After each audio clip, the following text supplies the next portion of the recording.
नमस्कार दोस्तों। मैं आप सबके सामने एक ऐसा टॉपिक लेके आया हूँ जो वास्तविक है और जिसके बारे में पुरखों ने भी कहा है, पूर्वजों ने भी कहा है, कई महान कवियों ने भी अपनी अपनी बातें इस तथ्य पे कही है। मैं अपना अनुभव शेयर करना चाहता हूँ आप सबके साथ। मैं ये अनुभव आपके साथ साझा कर रहा हूँ क्योंकि इंसान जब कोई चीज़ फील करता है या कोई चीज़ महसूस करता है तब उसके बारे में गहराई से सोचता है। और हम जिसकी बात कर रहे हैं वो जन्म और मृत्यु है। जन्म और मृत्यु तो संभव है, सबको, जिसने भी जन्म लिया है उसे मरना है। जन्म हुई है तो मृत्यु होगी ही होगी। लेकिन कुछ लोगों को ये घमंड होता है कि भाई मैंने बहुत पैसा कमाया है, अब तो मेरे ऐसी ऐस होंगे। लेकिन वो ये चीज़ भूल जाते हैं कि वो ऐस नहीं है। आपने पूरी जिंदगी निकाल दी उसको कमाने में, और मैं दिल से सल्यूट करता हूँ उस चीज़ को कि आपने पूरी मेहनत की, स्ट्रगल की और जाके आप बड़े आदमी बन गए और अच्छा पैसा कमा लिया। लेकिन आप एक बात बताओ, आपने क्या पा लिया? पैसा अच्छा खासा कमा लो, घर बनवा लो, शादी कर लो, बच्चे हो गए, बिजनेस बड़ा हो गया, बड़ी बड़ी गाड़ियां हो गई, बड़े बंगले हो गए। लेकिन आप ये बताओ कि आपने क्या कमा लिया? आपने पैसे कमाए, घर द्वार सब कुछ कमाया, क्या आपने अपने जिंदगी के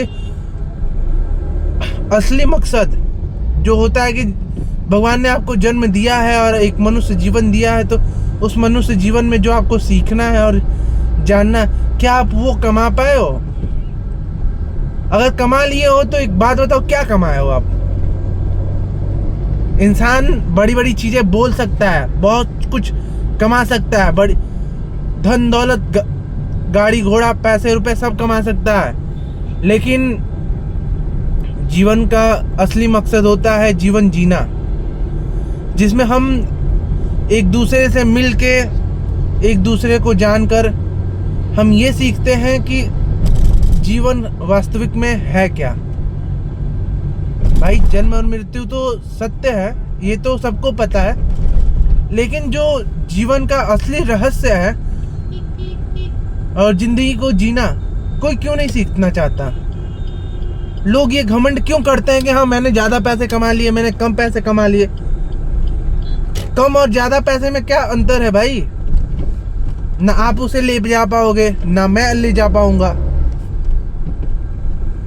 और ना ही हमारे जो पीढ़ियाँ आएंगी वो ले जा पाएंगी।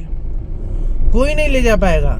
लेकिन बात इस बात की है ना कि जब हम पैसे कमाने के चक्कर में अपनी पूरी लाइफ झोंक देते हैं और जब हमारे अपनों को उस चीज़ की ज़रूरत होती है तब हम उन्हें वक्त नहीं दे पाते। और वास्तव में देखें तो जब हम खुद के लिए वक्त निकालना चाहते हैं ना, तब हमारे पास हमारा वक्त ही नहीं होता, क्योंकि हम तो अपना सारा वक्त खुद को खड़ा करने में लग गए होते हैं। और जब तक खड़ा होते हैं तब तक पता चलता है कि हमारे पास वक्त ही नहीं है। भाई ये कहाँ का नियम है कि कल बनाने के लिए आज के समय को बर्बाद कर दिया जाए? मेरा मानना है कि भविष्य के लिए वर्तमान को कभी मत ठुकराओ। अगर भविष्य बनना होगा तो बनेगा, क्योंकि ना हमने भविष्य देखा, और जो बीत गया वो भूतकाल है, वो अतीत है। अगर वास्तव में कुछ है तो वो वर्तमान है। जो है ही नहीं, हम उसके लिए क्यों जी रहे हैं और हम उसके लिए क्यों कर रहे हैं? जीवन को अपने अच्छे तरह से जितना जीना है जी लीजिए। खुद को पहचानिए, खुद को समझिए और ये घमंड कभी मत लाइए अपने अंदर कि आप बड़े आदमी हो और आपके पास बड़ा पैसा है। बहुत लोग हैं जिनके पास बहुत पैसा है, बहुत बड़े बड़े लोग हैं, लेकिन अंत में जब वो अपने लिए वक्त देखते हैं कि हमारे लिए वक्त ही नहीं बचा, तो वक्त किसको क्या देंगे। तो जो वक्त है आपके पास, आप अपने अपनों के साथ वो वक्त गुजारिए और उन्हें अपना वक्त दीजिए। परिवार हो या अपने लोग, कभी वो पैसे या धन दौलत के भूखे नहीं होते हैं। आपका साथ और आपका वक्त चाहते हैं, जिसमें आप प्यार से उन्हें उनके सर पे हाथ रख के ये कह सको कि हाँ, हम तुम्हारे साथ हैं। एक गरीब व्यक्ति दिन भर मेहनत करता है और शाम को जब वो अपनी मजदूरी के पैसे से शाम का और सुबह का भोजन के लिए सब्जी और राशन खरीद के लाता है, उसकी बीवी उसके बच्चे साथ में बैठ के भोजन करते हैं और चैन की नींद सोते हैं। लेकिन वहीं एक बड़ा व्यापारी, जब वो शाम को घर आता है तो उसको टेंशन ये होती है कि भाई कल एक मेल भेजनी है, कल एक डील करनी है, कल यहाँ ये करना है, वो करना है। लेकिन वो कभी ये नहीं सोचता कि हमारी भी बीबी है, हमारे बच्चे हैं, उनके लिए या उनको कहीं ले जाना है या उन्हें घुमाना है, क्योंकि उनके लिए मायने रखता है परिवार नहीं पैसा और बड़ा नेम और फेम। नेम और फेम के चक्कर में हर इंसान बर्बाद हो गया है।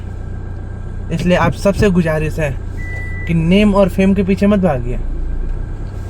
हाँ, वीडियो थोड़ी लंबी हो गई है तो इसलिए मैं अपनी बातों को यहीं ख़त्म करता हूँ, क्योंकि जितना आगे बोलूँगा उतनी चीज़ें खुलती जाएंगी, मैं वीडियो उतनी बड़ी होती जाएगी। इसलिए आप सबसे निवेदन है, आप सबसे गुजारिश है कि नेम और फेम के पीछे मत भागिए। बहुतों ने बहुत कुछ खोया है इस नेम और फेम के चक्कर में। तो thank you everyone, love you, bye, see you, टाटा। अब मिलते हैं हम अगली वीडियो में, जिसमें कुछ और नई बातों के बारे में बात करेंगे और जीवन के रहस्यों को समझेंगे। मैं आशा करता हूँ कि मेरी बात आप सबको समझ आई होगी और आप सब इन बातों को समझेंगे। धन्यवाद।